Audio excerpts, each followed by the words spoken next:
안녕하십니까. 저는 수원교구 성령세신 봉사에서 말씀 봉사자로 봉사하고 있는 박상근 시몬입니다.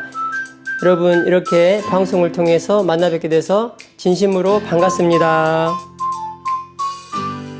오늘은 대림식에 맞춰서 깨어있어라 라는 주제로 말씀을 드리려고 합니다.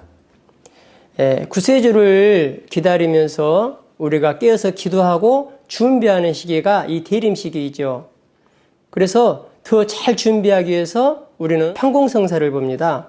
바로 우리 영혼을 닦아내는 작업을 하는 것이죠. 청소하는 작업을 하는 것입니다. 쓸어내는 것입니다.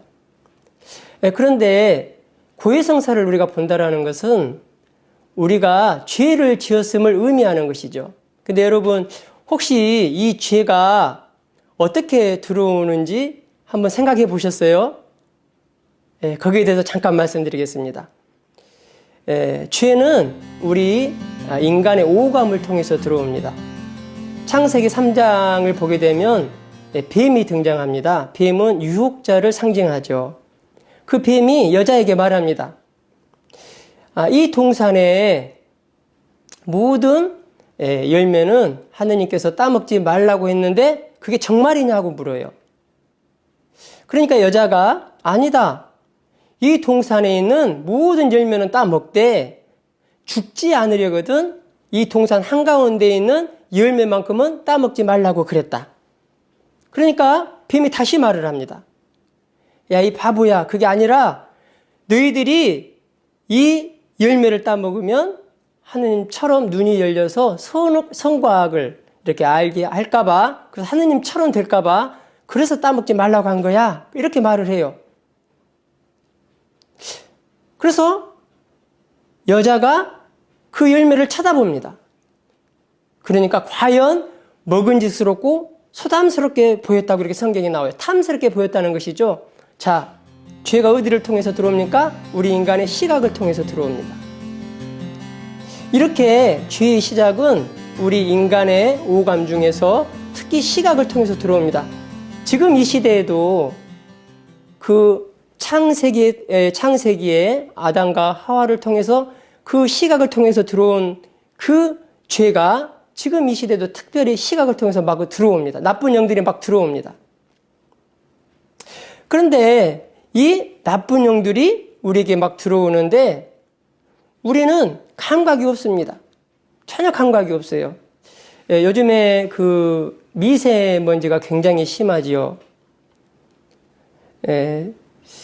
그 미세먼지가 굉장히 심한데 미세먼지가 심할 때 어떻게 해야 되겠습니까? 우리는 창문을 닫아야 됩니다.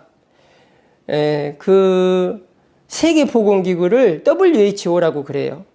거기에 산하에 국제암연구소가 있는데 거기에서 발표하기를 이 미세먼지는 1급 발암물질이다 이렇게 발표를 했습니다. 무슨 말이냐 하면 이 미세먼지에 우리가 노출되면 그만큼 암 걸릴 확률이 높다는 거죠. 그러니까 미세먼지가 발표가 되면 누가 시키지 않아도 창문을 다 닫습니다. 그리고 밖에 나갈 때는 마스크를 끼고 나갑니다. 왜 그러겠습니까? 우리 몸에 해로우니까 창문을 닫고 마스크를 끼고 나가는 것이죠. 이렇게 우리 인간은 우리 몸에 해로운 것이 다가오면 즉각 지금 반응을 합니다.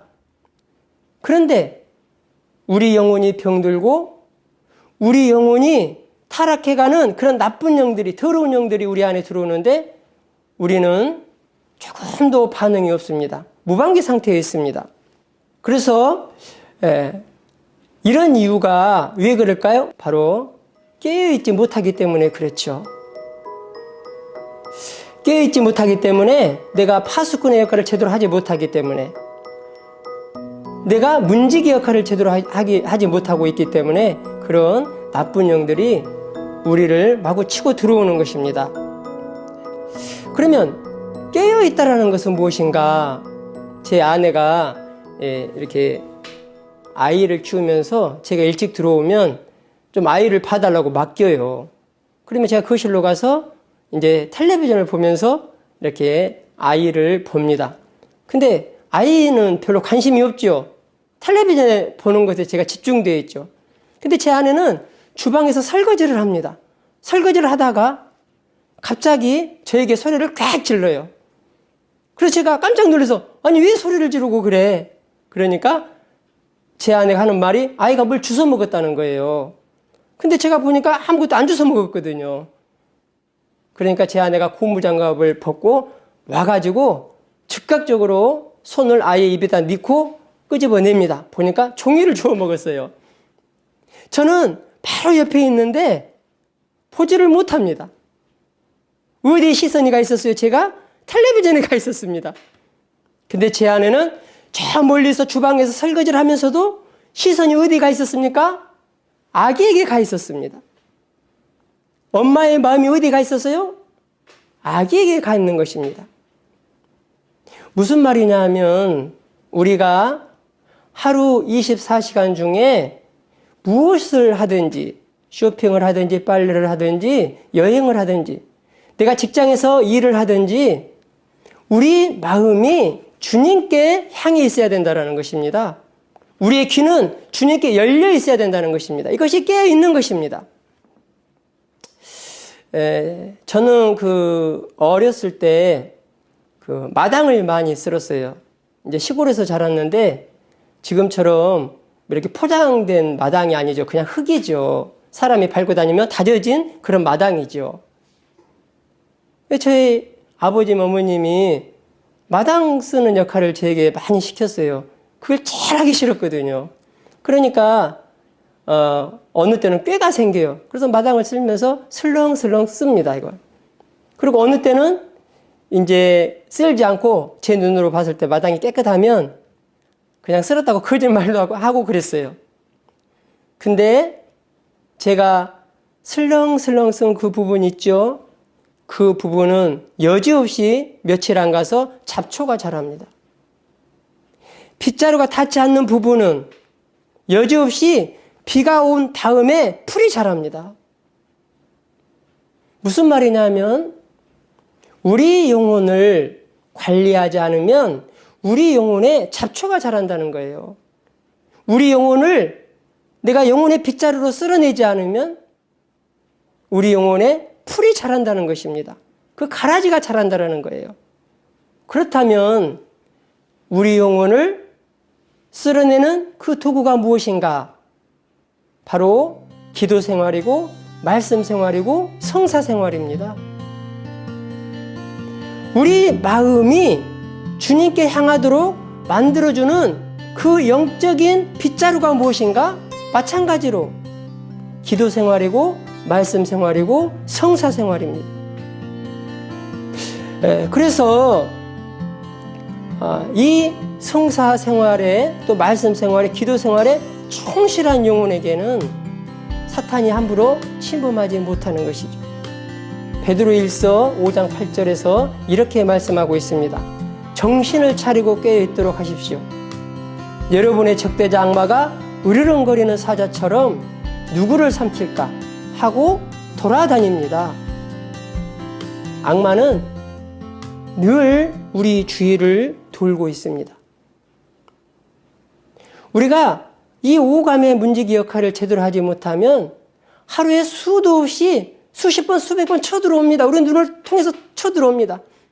그래서 보지 말아야 할 것을 보고 하지 말아야 할 것을 합니다. 그러니까 이제 어떻게 해야 되겠습니까? 내가 깨어있는 사람이라면 주님이 오시면 우리는 마음의 문을 활짝 열어드리고 더러운 영들이 오면 우리는 마음의 문을 닫아야 됩니다. 그런데 반대로 지금 많은 사람들은 반대로 살아가고 있죠. 주님이 오면 문을 닫습니다. 말씀 안 듣습니다. 신부님 말씀, 강론 잘 안 듣습니다. 성경 안 읽습니다.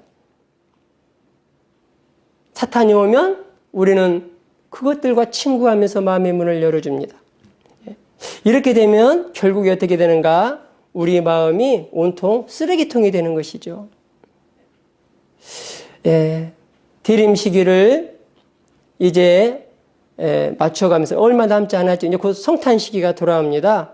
그래서 깨어있는 사람은 신랑이 언제 올지 모르니까, 구세주가 언제 올지 모르니까 신랑이 올 때를 잘 준비하면서 등잔에 기름을 가득 채우고 기다리는 신부와 같은 사람입니다. 이런 사람이 깨어있는 사람이고 문지기 역할을 잘하는 사람입니다. 여러분, 그렇게 잘 사셔서 성탄을 잘 맞이하고 또 이 성탄 시기뿐만이 아니라 연중으로 우리가 이렇게 살아서 그 하느님 나라에 들어갈 때까지 이렇게 살아서 아름다운 영혼으로 만들어가는 저와 여러분들이 되었으면 좋겠습니다. 감사합니다.